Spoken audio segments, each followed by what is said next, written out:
অসম্ভবকে সম্ভব করা হচ্ছে অনন্ত জলিলের কাজ। এটা হচ্ছে ওনার মুভির ডায়ালগ। কিন্তু কথা হলো, আপনারা তো সব খবরই রাখেন। অপু বিশ্বাস ছাত্রদের পাশে নেই কেন? তাকে তো ধুয়ে দিচ্ছেন ডিটারজেন্ট ছাড়া। শাকিব খান বন্যার্থীদের পাশে দাঁড়াচ্ছে না। এটার জন্য আপনারা ধুয়ে দিচ্ছেন কেন? শাকিব খান অনেক বড়লোক। কিন্তু আপনারা তো ভুলে গিয়েছেন বাংলাদেশের টপ একদম বিজনেস ম্যাগনেট বসুন্ধরা গ্রুপের নিচে যদি কেউ থেকে থাকে সেটা হচ্ছে অনন্ত জলিল। সে বিজনেস ম্যাগনেট, তার অনেকগুলো গার্মেন্টস আছে। সে ছাত্রদের পাশে দাঁড়ায় নাই, ভালো কথা।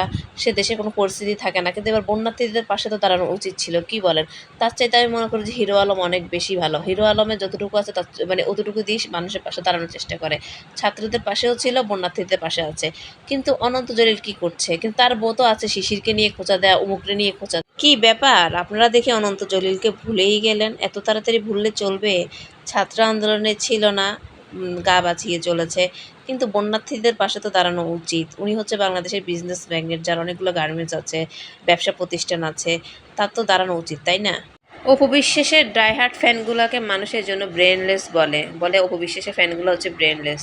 কেন বলে? এই দেখেন, এই পোস্টটা দেখলেই বুঝবেন। লিখেছেন, জনপ্রিয়তা এমন জিনিস যা অনেকের সহ্য হয় না। কিন্তু অপু বিশ্বাস এতই জনপ্রিয়, অনেকে তার পিছনে লেগে থাকলেও তার জনপ্রিয়তা কিন্তু বেড়েই চলছে।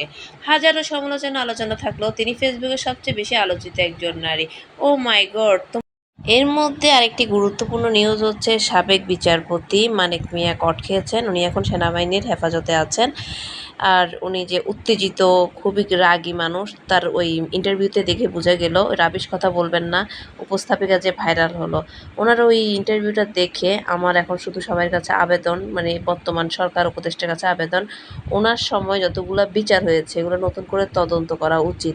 উনি আমার মনে হয় যে সবগুলা ওনার বিচার আওতায় যেগুলো হয়েছে সবগুলো ভুলভাল বিচার দিয়েছেন। যাদের উপর ওনার ক্ষোভ রাগ ছিল সবাইকে হয়তো দণ্ডনীয়, মানে দণ্ডনীয় অপরাধে অপরাধী করেছেন, সাজা দিয়েছেন।